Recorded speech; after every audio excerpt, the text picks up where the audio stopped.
here we go then, gang. Rehearsing. And let's change the camera.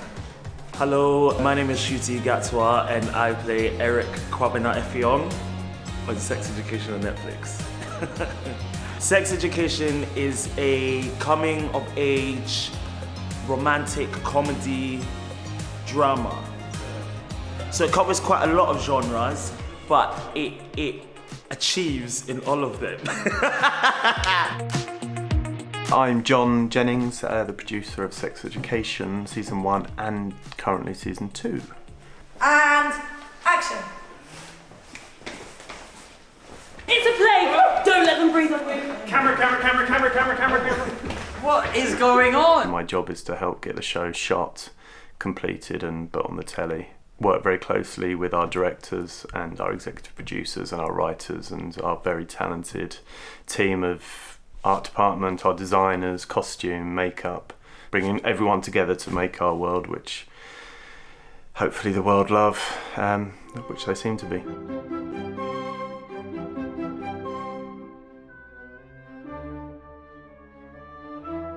Hi, I'm Phoebe Dynevor. I'm playing Daphne Bridgerton on Bridgerton, and welcome to the set. Let's shoot, stand by, lock it up. Bridgerton is a story of the marriage mart in Regency, England. Young girls, 18, 19, 20, were put on display in front of potential suitors in the hope that they would get a suitable match.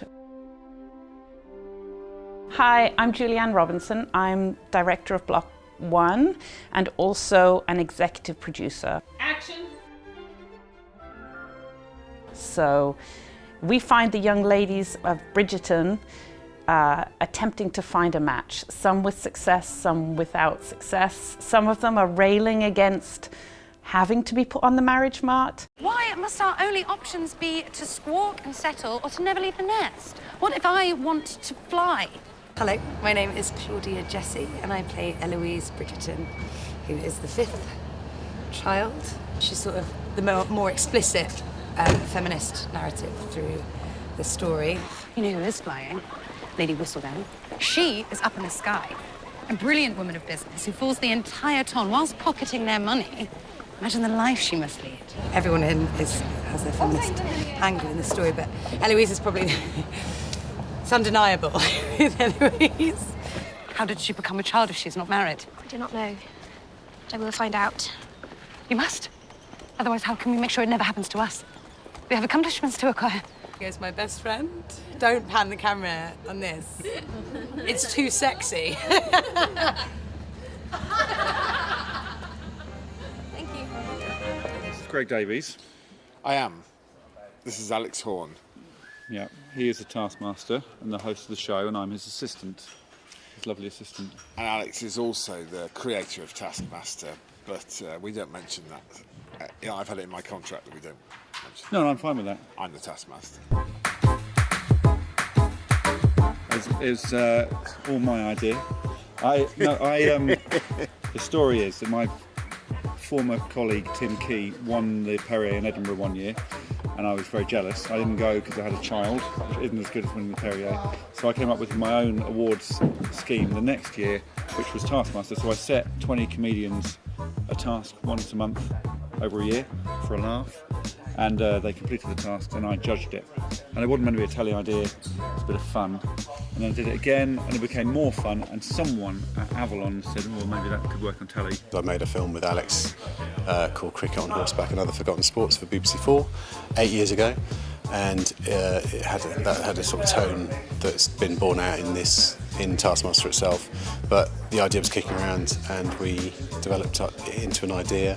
And it took some convincing, but then we pitched it around and actually got Greg involved very early as the Taskmaster, because I'm not a natural host, I'm a natural sidekick. You're definitely more alpha and I'm more beta. I tense up when I'm cold. Do you tense up? I do. Oh. Sorry, yes I do. Yeah, I always tense up when I'm cold. Yeah. And I think I transformed it from being some bloke's idea to a TV thing with a host and a sidekick. Thankfully UK TV and Dave picked us up, and now 3 years later, it's quite bizarre, 3 years later we're now on our 6th and 7th series.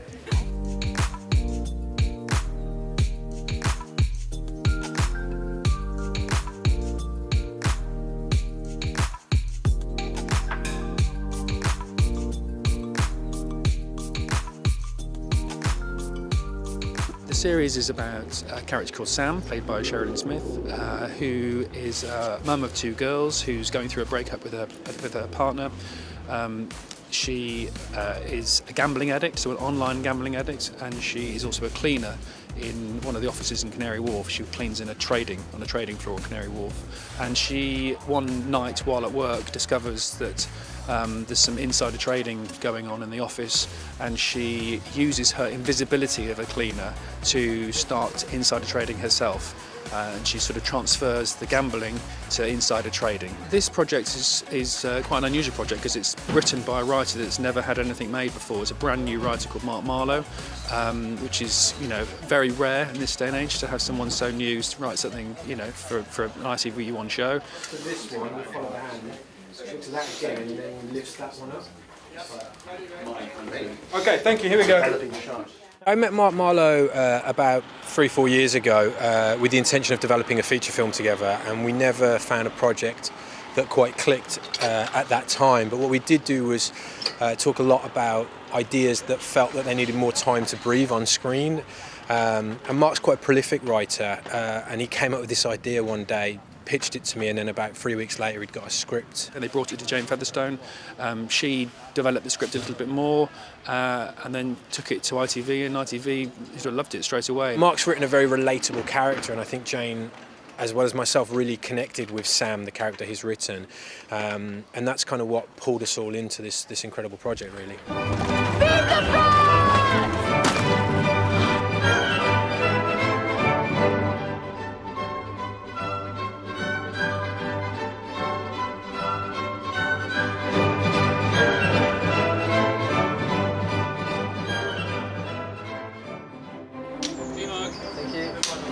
Passing and I couldn't resist, and Matilda didn't object, and so... Oh, what a lovely surprise! This was a very exciting adaptation of what obviously is a very famous classic English novel.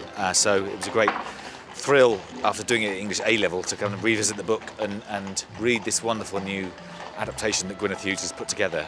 It's a wonderful story to get under the skin of, and I think from a cinematographic point of view, it allows for a stylistic interpretation and a level of confidence, and I think that's the level of confidence of Becky Sharp. Even when she has to hide, you know, her vulnerabilities, you know, we've tried to sort of marry that to the screen. Strong colours, colour psychology, contrast, in-camera gags, if you like, and a palette that echoes and reinforces her character, particularly from a subjective point of view.